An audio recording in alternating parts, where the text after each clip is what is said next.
Alarico II había tomado las riendas del reino visigodo, heredando el mayor territorio que jamás ningún visigodo habría podido siquiera imaginar, pero tendría que hacer frente a un enemigo que estaba dispuesto a acabar con su propia existencia.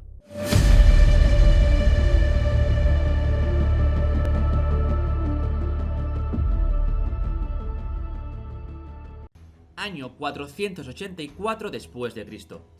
Alarico II es el primer rey visigodo que no debe mirar a Rávena para establecer sus políticas, y eso le permitió gobernar como mejor convenía a su pueblo.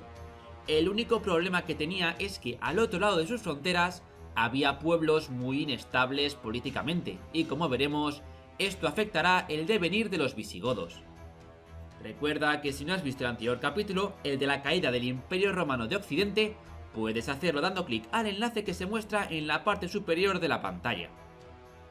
En el año 486 después de Cristo, los francos decidieron lanzar una campaña expansionista que los llevó a combatir contra el reino de Siagrio y finalmente a aplastarlo.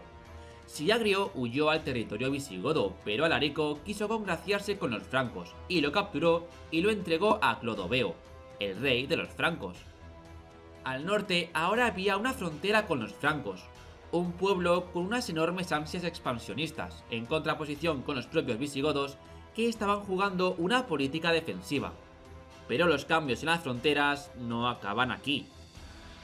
El reino de Odoacro comenzó su caída en el año 489, cuando los ostrogodos liderados por Teodorico el Grande entraron en Italia con la intención de establecer ahí su reino. Vencieron a Odoacro en batalla y 4 años después, en el 493 después de Cristo, nació el reino ostrogodo de Italia. Pero este cambio fue muy bueno para los visigodos, pues las relaciones entre los godos se fortalecieron, y es que Alarico II se casó con la hija de Teodorico. Los francos, por su parte, continuaron con su expansión, y se anexionaron el territorio de los turingios en primer lugar, y posteriormente el de los alamanes, estos últimos en el año 496. A continuación ocurrirán eventos en Hispania y la Galia, por lo que nos centraremos primero en la Galia y después veremos Hispania. El caso es que poco después de someter a los alamanes, Clodoveo decidió invadir el reino visigodo de Tolosa. Los primeros ataques fueron un fracaso franco, pues sus huestes se chocaban como olas contra las defensas visigodas.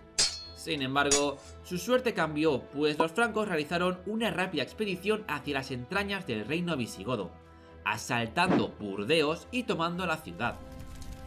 Este rápido movimiento fue un duro golpe para los visigodos, que perdieron una de sus urbes más importantes, y con ello, prestigio, comercio y dinero.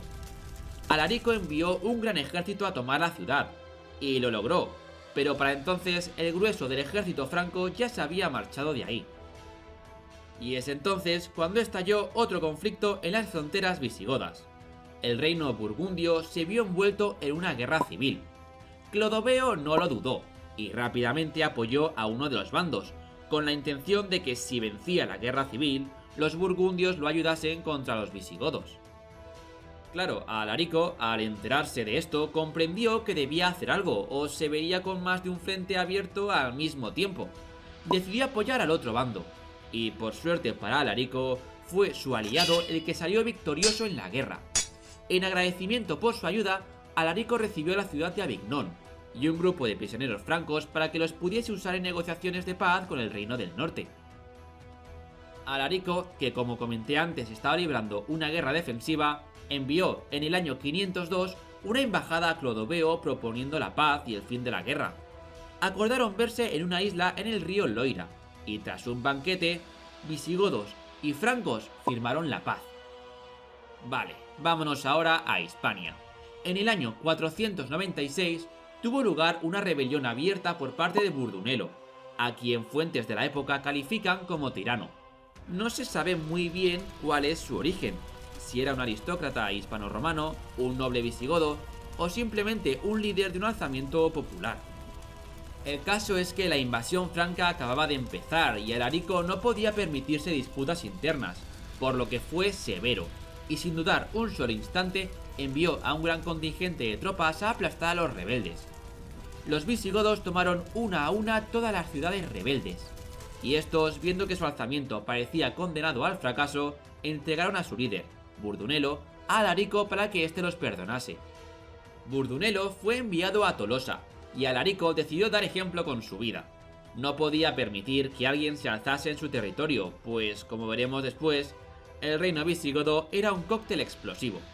Metieron a Burdunelo en un toro de bronce hueco, y lo pusieron sobre una hoguera enorme. No quiero ser muy explícito en su final, pero ya os podréis imaginar lo que le ocurrió a este hombre ahí dentro.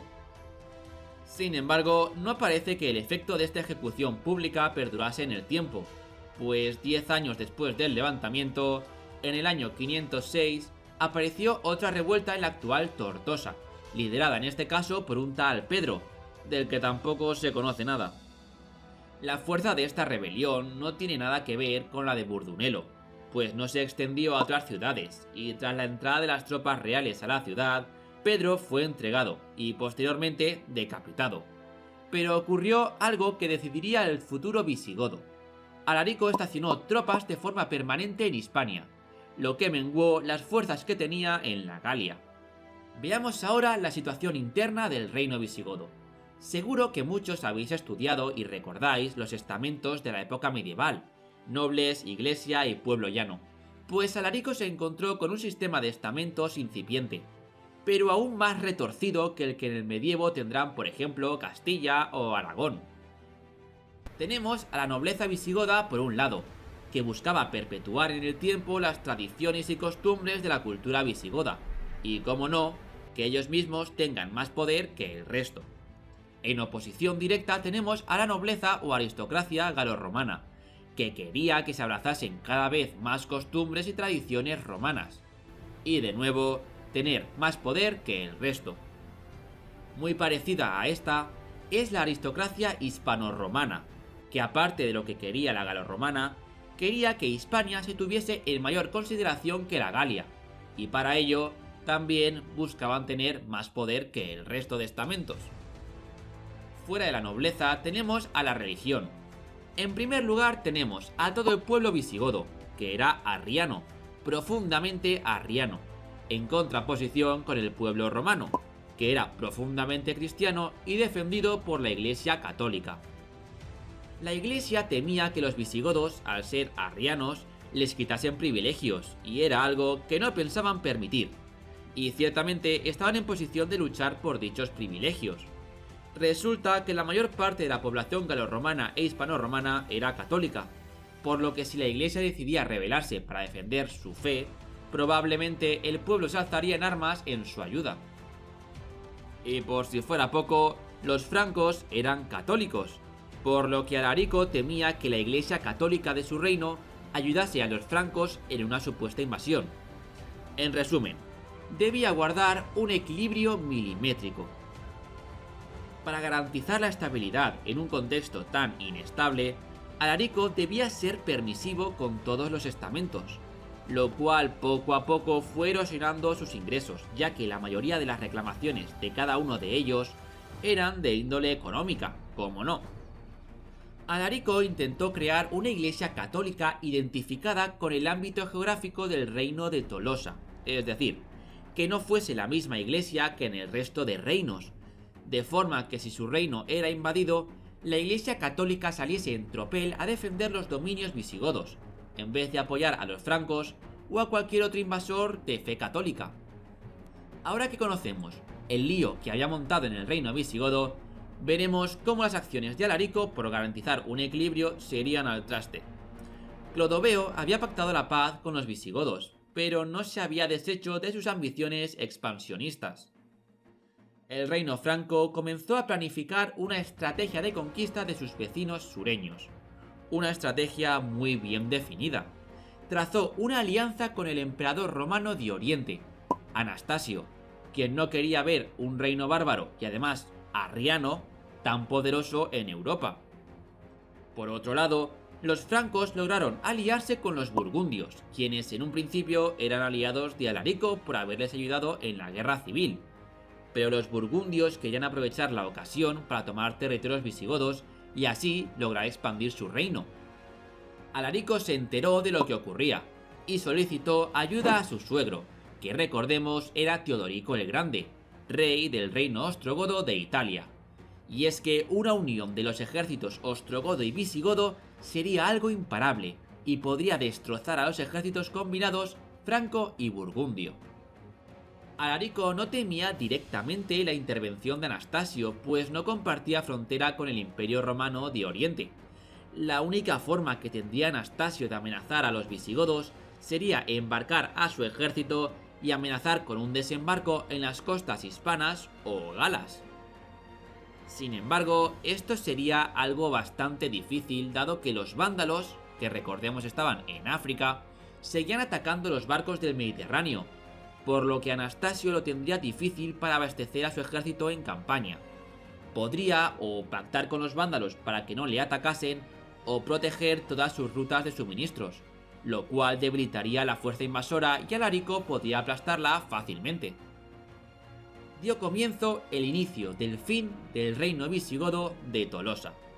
Clodoveo cruzó el Loira dirección a Tours, dando el pistoletazo de salida a una guerra sin cuartel que decidiría no solo el futuro de los reinos franco y visigodo, sino el futuro de España, Francia y gran parte de la historia de Europa.